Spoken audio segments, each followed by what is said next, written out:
हम आज उस युग में जी रहे हैं जहाँ हर छोटी बात तनाव और अशांति का कारण बन जाती है। जो हमारे पास नहीं है उसे पाने की लालसा और जो है उसे खोने का डर हमें हमेशा घेर लेता है। आज मेरी वीडियो शायद 4 लोग देखेंगे और उसके 1 घंटे बाद भूल भी जाएंगे कि मैंने क्या कहा था, लेकिन मेरी आपसे एक स्मॉल रिक्वेस्ट है, जो कुछ भी मैं इस वीडियो में बताने जा रहा हूँ वो आपके लिए बेहद इंपॉर्टेंट और बेनिफिशियल प्रूव हो सकता है। राधा नाम, इस दिव्य नाम का संदेश हमें एक विशेष व्यक्ति की वाणी से सुनने को मिलता है। उनकी वाणी में केवल प्रेम और भक्ति का अमृत झरता है। हम बात कर रहे हैं पूज्य गुरुदेव श्री हित प्रेमानंद महाराज जी की। उनके जीवन को जानने से हमें वो सीख मिलेगी जिसे अपनाकर हम अपने जीवन की हर समस्या का समाधान पा सकते हैं। अगर आपको लगता है कि सिर्फ आपके ही जीवन में दुख और समस्या है और आपका जीवन बहुत कठिन है, तो आइए आज मैं आपको असली कठिनाइयों से भरा हुआ जीवन की कहानी सुनाता हूँ। श्री हित प्रेमानंद महाराज जी का जन्म एक पवित्र और साधारण ब्राह्मण परिवार में हुआ था।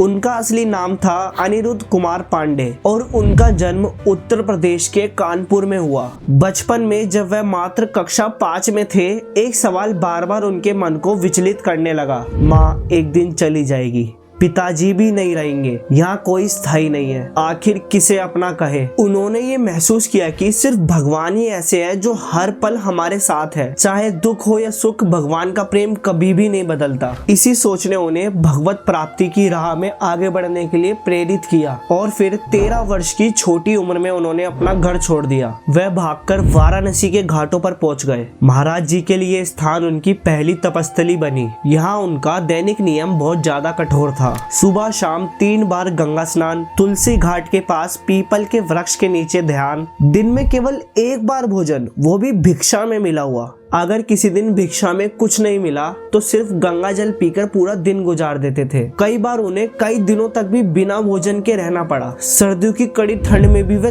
3 बार गंगा स्नान करते, जबकि उनके पास पहनने के लिए केवल एक पुराना बोरा था। लेकिन महाराज जी कहते हैं कि भगवान की कृपा से उन्हें आज तक सर्दी बुखार नहीं हुआ। उनके जीवन में सिर्फ एक ही उद्देश्य था, भगवत प्राप्ति। यही उनकी सबसे बड़ी प्रेरणा थी जो उन्हें हर कष्ट सहने की ताकत देती थी। कष्टों की इस कठिन परीक्षा ने एक और कठिन मोड़ लिया जब उनकी दोनों किडनी खराब हो गई। वे जिस स्थान पर रहते थे वहां से भी उन्हें निकाल दिया गया। महाराज जी की इतनी ज्यादा हालत खराब हो गई थी कि किसी को भी नहीं पता था कि अगले दिन महाराज जी जीवित रहेंगे या नहीं। लेकिन फिर भी उनके मन में कोई भय या निराशा नहीं थी। उनकी तपस्या और भक्ति निरंतर चलती रही। कहते हैं शिव जी की कृपा से उन्हें राधा रानी की नगरी में स्थान मिला। एक दिन तुलसी घाट पर ध्यान करते समय एक संत उनके पास आए और बोले, भाई जी श्री धाम वृंदावन के कलाकार आए हैं, चलिए उनकी लीला देखने चलते हैं। महाराज जी ने इनकार कर दिया, लेकिन संत बार बार रिक्वेस्ट करते रहे। महाराज जी ने सोचा कि शायद महादेव की कोई इच्छा हो। उन्होंने संत की बात मान ली और लीला देखने चले गए। दिन में चैतन्य लीला और रात में रास लीला होती थी। महाराज जी का मन इन लीलाओं में रम गया। 1 महीना कब बीत गया पता ही नहीं चला।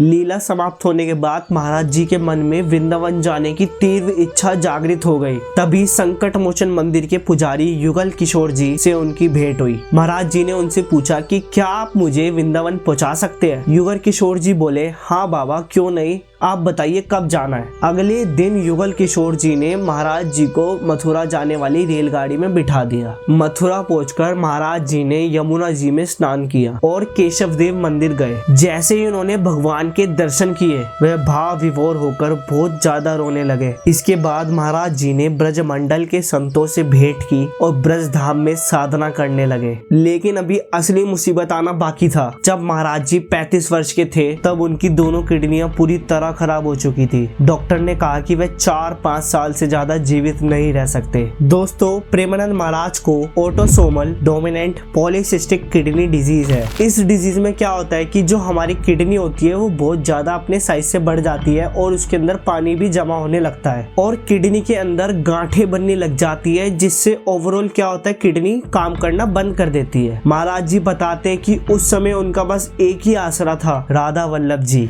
और ऐसी हालत हमारी थी बच्चा कि 1 रुपया पास नहीं, एक व्यक्ति पानी देने वाला नहीं। अगर हम मांगने जाएं तो रोटी मिले नहीं। तो एक छोटी सी कुटिया दी गई थी जिसमें छत भी टूटी हुई थी। मतलब बड़ा ही कष्ट में जीवन पीछे का सब। और डॉक्टर ने कहा था 5 वर्ष में, पता नहीं वो डॉक्टर साहब है कि नहीं।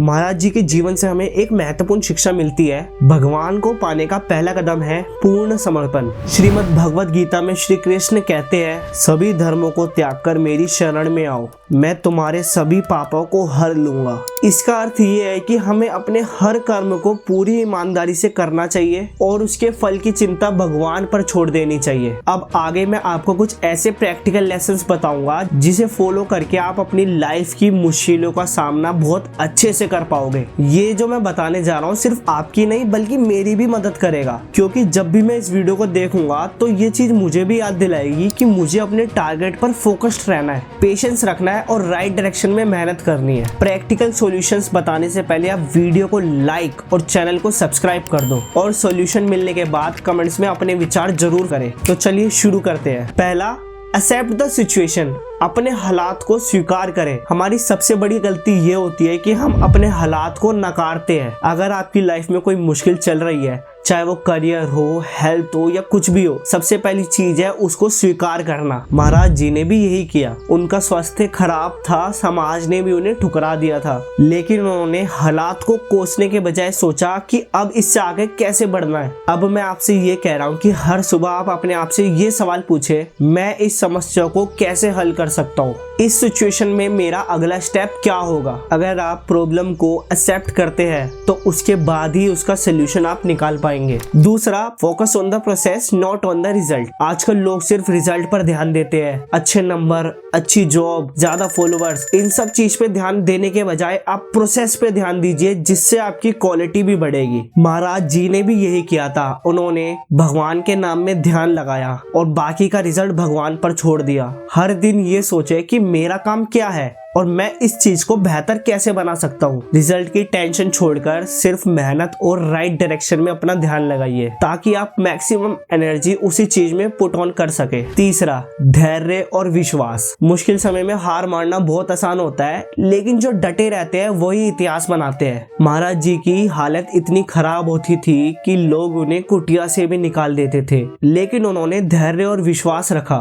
और आज उनकी स्ट्रगल की कहानी लाखों लोगों को मोटिवेट करती है। जब भी आपको लगे कि सब कुछ खत्म हो चुका है तो 2 मिनट गहरी सांस ले, सोचे कि इस सिचुएशन को सुधारने के लिए मैं अगला कौन सा छोटा सा कदम उठा सकता हूँ। याद रखे कि जो सक्सेस है वो एक लंबी दौड़ है, तुरंत परिणाम की उम्मीद ना रखे। अगर आप इन 3 चीजों को अपनी जिंदगी में अपनाने लगे तो यकीन मानिए आपकी जिंदगी आज से ही बदलने लग जाएगी। वीडियो को लाइक कर देना और चैनल को सब्सक्राइब कर देना। राधे राधे।